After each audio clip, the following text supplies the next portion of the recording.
Greetings, fellow detectives. Wizard Kitten here, bringing you a new Nancy Drew analysis video. Today's video is brought to you by the patrons over at Mystique Manor and by all the official Fellow Detective channel members. If you too would like to support the channel and gain access to exclusive features, check out patreon.com/wizardkitten to become a patron, or click join next to the subscribe button to become an official fellow detective.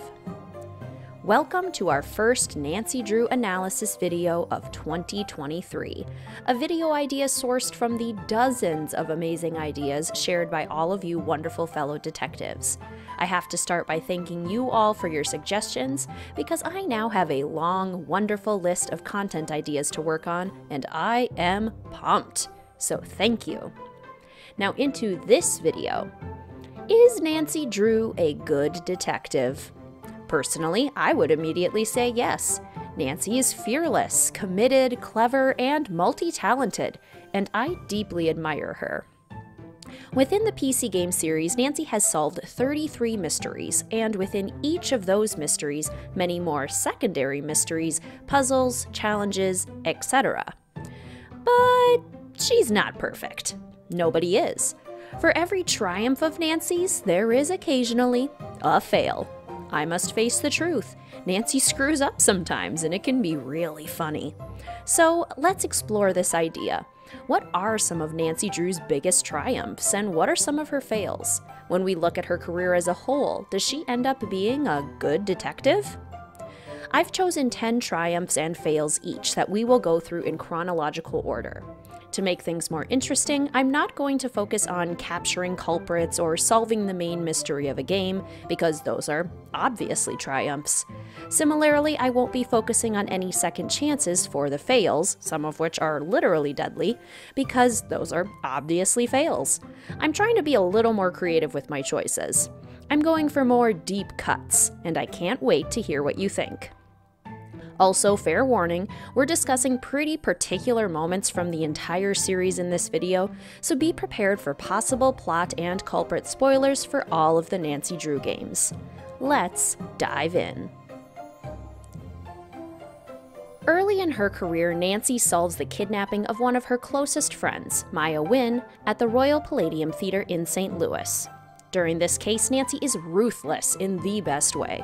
She goes toe-to-toe with some incredibly snobby, egotistical characters, never relenting in her quest to find Maya. Her passion and personal connection to this case make her a little bit reckless, however. So much so that Nancy lets slip to at least half of the suspects that she has found critical evidence in the magician's room after discovering said secret space. She blabs to Brady Armstrong and Joseph Hughes before the police even arrive, and then is somehow surprised when the evidence has been removed. Well, duh, Nancy, you can't just tell these people about the most important evidence you've yet uncovered. That's some questionable detective work right there. Fail. But the final scene isn't a complete wash, because Nancy also has her first major triumph in this game. Despite her laser focus on saving Maya, Nancy also manages to honor the legacy of Nicholas Falcone's grandmother by uncovering extremely shady business deals perpetrated by J.J. Thompson, the original owner of the theater.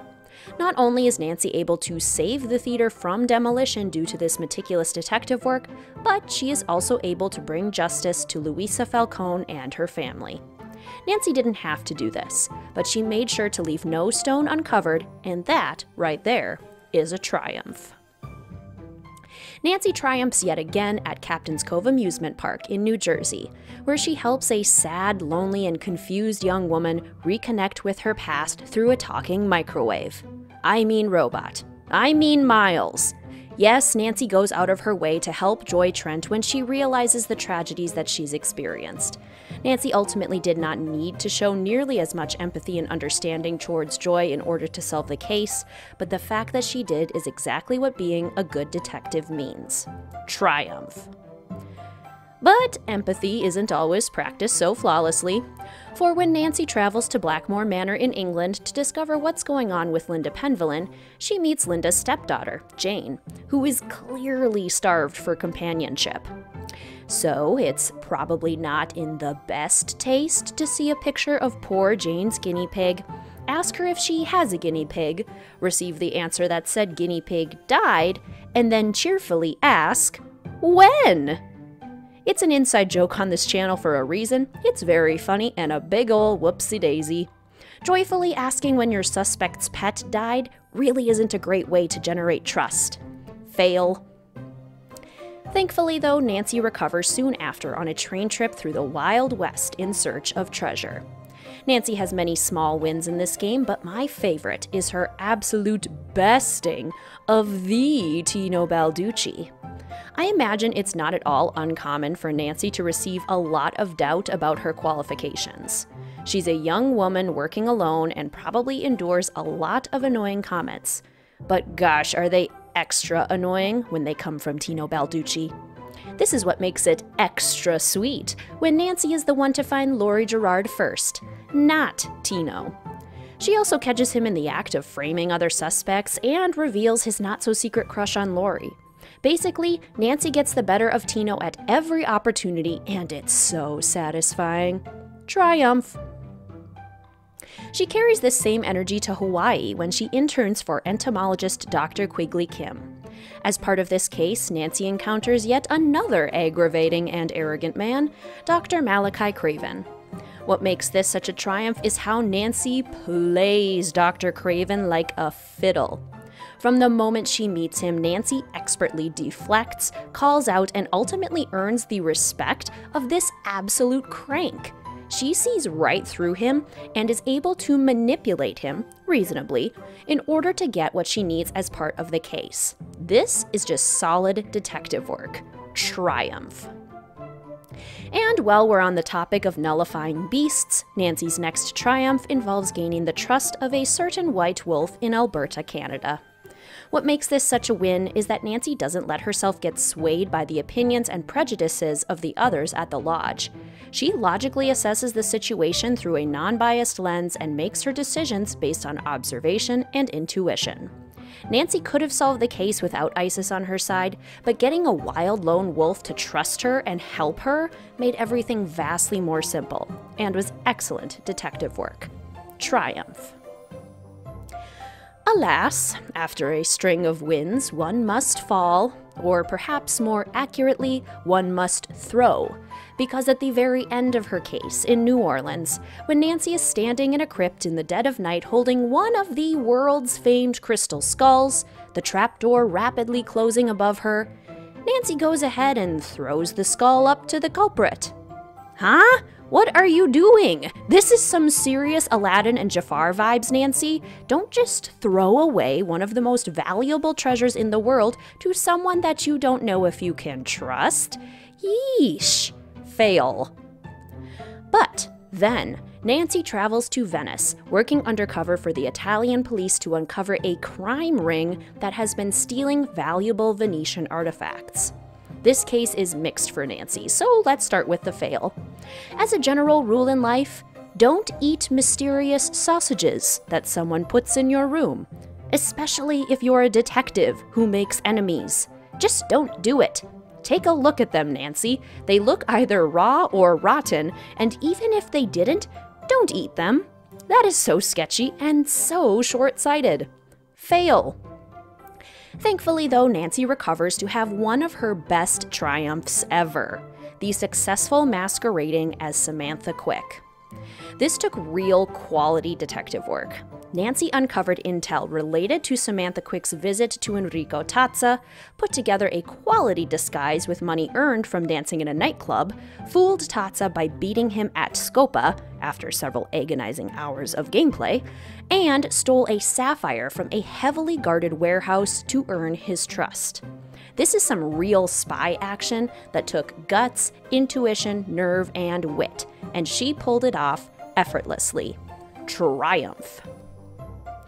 But not all good things can last. When Nancy travels to Dread Isle on a vacation with Bess and George, Bess is kidnapped and held for ransom. We're going to go ahead and ignore the obvious fail that Nancy acts like absolutely nothing is wrong when Bess is kidnapped, and point out the actual fail of handing over a centuries-old treasure to literally the only suspect. This is the Crystal Skull all over again, Nancy. Have you learned nothing? Stop giving valuable treasures to bad people. Fail. Okay. But at least she bounces back at Waverly Academy when she goes undercover as a senior valedictorian candidate and uncovers not only the secret of the black cat, but also the secret that Rachel Hubbard has been keeping for nearly 4 years. This is partially luck, as Nancy discovers Rachel doing something suspicious during one of her nighttime wanderings, but she also had to rely a lot on intuition and problem solving. Furthermore, she is the only person who is able to see Rachel's tell, if you will. Meanwhile, people have literally lived with her for their entire school career and have not noticed this tell. That's some excellent observation. Triumph. And then comes a little period of time where Nancy really struggles to understand boundaries. In Oklahoma, while working to discover why a storm-chasing team has been experiencing so many mysterious accidents, Nancy meets this lovely older gentleman who runs a convenience store, Ma and Pa's convenience store. The first time Nancy asks about Ma's whereabouts, it's a perfectly reasonable question. But even after Nancy knows what happened to Ma, she keeps pestering Pa. She won't leave him alone. Boundaries, Nancy, boundaries. Fail. But she doesn't learn, because when she travels to Japan for a vacation and stays in a traditional ryokan, she quickly discovers that one of the family members of the Shimizu family, Kasumi, died tragically there. So what does she do? Constantly ask Kasumi's mother and 2 daughters about her demise, ask them if Kasumi's vengeful spirit could be haunting the ryokan, and continues asking them prying questions even after they have all explicitly asked her not to.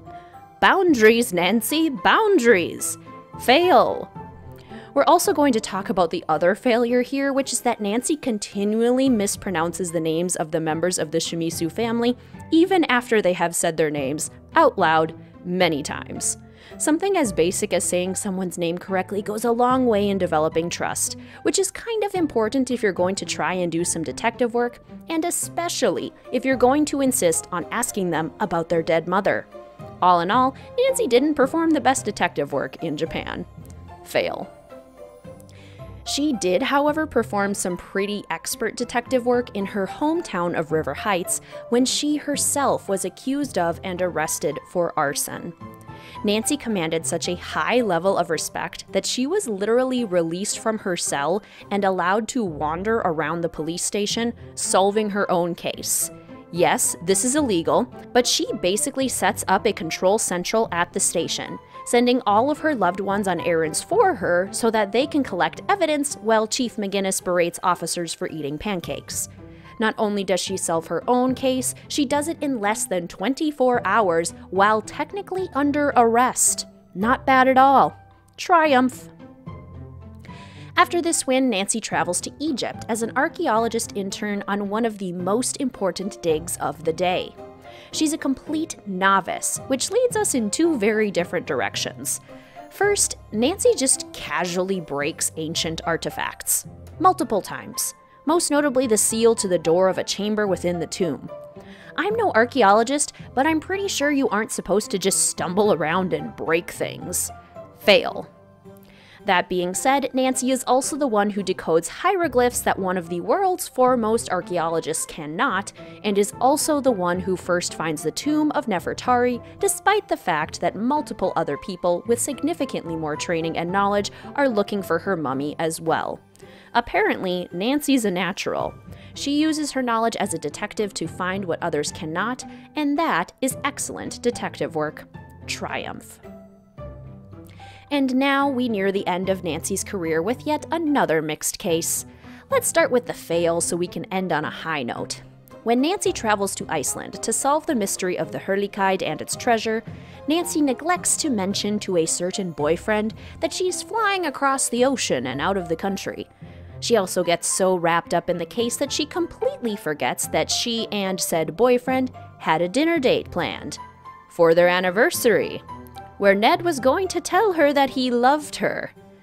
Oh, Nancy, get a grip. That's not cool, and poor Ned is crushed. Part of being a good detective is maintaining a certain amount of balance and groundedness in life, something that Nancy genuinely struggles with. Fail. But, poor Ned's feelings aside, Nancy does at least generate some sympathy for someone. That someone happens to be Gunnar Tonneson. It seems that Nancy has learned something about boundaries from some of her previous fails, because Nancy approaches Gunnar's loss with restraint and understanding. It's her calm presence and compassion that allows Gunnar to see how he's been coping and how it hasn't been healthy. And that's a triumph. So there you have it, fellow detectives. 10 triumphs and fails from across Nancy Drew's career. With this information, can we officially determine if Nancy Drew is a good detective? Well, she sometimes struggles to practice empathy or respect boundaries, but at other times she really shows up with compassion and understanding for suspects. Sometimes she reacts impulsively, but other times she maintains a level head in even the most stressful of circumstances and crafts excellent plans of action. All in all, Nancy isn't perfect. She's human. She makes mistakes, but she is crafty, intuitive, gutsy, and confident. And yes, I think she's a great detective. But what do you think, fellow detectives? Do you think Nancy is a good detective? What are some of your favorite triumphs from the series, and what are some of your favorite fails? Do you agree with the ones on my list? Let a Wizard Kitten know in the comments section down below. If you really enjoyed this video, please consider hitting that like button or tipping me for the video with a super thanks next to the download button right beneath the video. If you would like to come join a fantastic group of fellow detectives at Mystique Manor as a patron for the channel, gain access to exclusive content, and support the making of more content like this, please check out patreon.com/wizardkitten.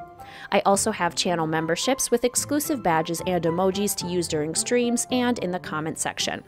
If you'd like to support the channel by becoming an official fellow detective, click join next to the subscribe button. Please feel free to follow the channel on Instagram or Discord, linked in the description box down below. And as always, please feel free to like, comment, subscribe, and hit that notification bell for more Nancy Drew and Sims 4 content. Thank you so much for watching, fellow detectives. I will see you soon.